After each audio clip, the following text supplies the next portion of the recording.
আসসালামু আলাইকুম প্রিয় দর্শকবৃন্দ, আশা করি আপনারা সবাই ভালো আছেন।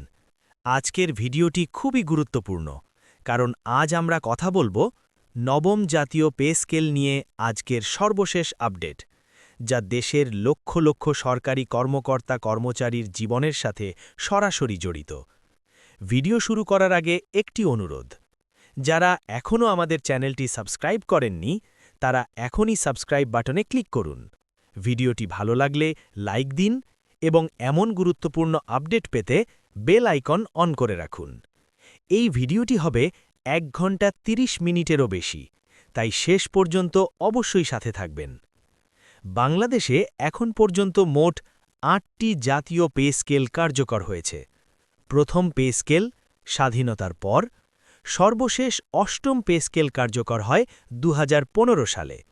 সাধারণত নিয়ম অনুযায়ী প্রতি 5 থেকে 7 বছর পর নতুন পে স্কেল আসার কথা, কিন্তু 2015 থেকে এখন পর্যন্ত প্রায় 1 দশক পার হয়ে গেছে। এই দীর্ঘ সময়ের ব্যবধানই নবম পে স্কেল নিয়ে আলোচনাকে আরও জোরালো করেছে। বর্তমান বাস্তবতা কি? চাল, ডাল, তেল, গ্যাস সবকিছুর দাম বেড়েছে, বাড়ি ভাড়া বেড়েছে, চিকিৎসা খরচ বেড়েছে, সন্তানের শিক্ষা ব্যয় বেড়েছে। অন্যদিকে বেতন সেই আগের জায়গায়। একজন তৃতীয় বা চতুর্থ শ্রেণীর কর্মচারীর জন্য মাসের শেষ টানাটানি হয়ে যায়। এই কারণেই নবম পে স্কেল এখন শুধু দাবি নয়, জীবনের প্রয়োজন। আজকের নির্ভরযোগ্য তথ্য অনুযায়ী নবম পে স্কেল নিয়ে সংশ্লিষ্ট মন্ত্রণালয়গুলোতে একাধিক বৈঠক অনুষ্ঠিত হয়েছে। অর্থ মন্ত্রণালয় বিষয়টি বাস্তবতা ও বাজেটের আলোকে পর্যালোচনা করছে। একটি জাতীয় পে কমিশন বা কমিটি গঠনের আলোচনা চলছে, তবে এখনও আনুষ্ঠানিক ঘোষণা আসেনি। অর্থাৎ কাজ চলছে, সিদ্ধান্ত হয়নি। সরকারি কর্মচারীরা যে দাবিগুলো তুলেছেন, ন্যূনতম বেতন বাড়িয়ে সম্মানজনক পর্যায়ে নেওয়া, গ্রেড সংখ্যা যৌক্তিক করা, মহার্ঘ ভাতা চালু বা স্থায়ী সমাধান, বিশেষ ভাতা ও সুযোগ সুবিধা বৃদ্ধি, পেনশন ও অবসর সুবিধা সংস্কার, এই দাবিগুলো দীর্ঘদিন ধরে জমে আছে। সরকার বলছে বাজেট সীমাবদ্ধ, আন্তর্জাতিক ঋণ ও চাপ, উন্নয়ন প্রকল্প চালু রাখতে হবে, সামগ্রিক অর্থনীতি বিবেচনা করতে হবে।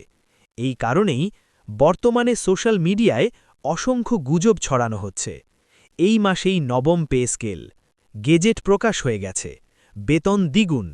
বাস্তবতা হল এখনও এসবের কোনোটিই নিশ্চিত নয়। পর্ব ৮, সম্ভাব্য সময়সূচি। সম্ভাব্য ধাপগুলো হল: ১. কমিটি গঠন, ২. তথ্য সংগ্রহ, ৩. সুপারিশ, ৪. মন্ত্রিসভা অনুমোদন, ৫. গেজেট প্রকাশ। এই পুরো প্রক্রিয়ায় 1 থেকে 2 বছর সময় লাগতে পারে। সর্বশেষ পরামর্শ: ধৈর্য ধরুন, সংগঠিত থাকুন, গুজবে বিশ্বাস করবেন না, শান্তিপূর্ণভাবে দাবি জানান।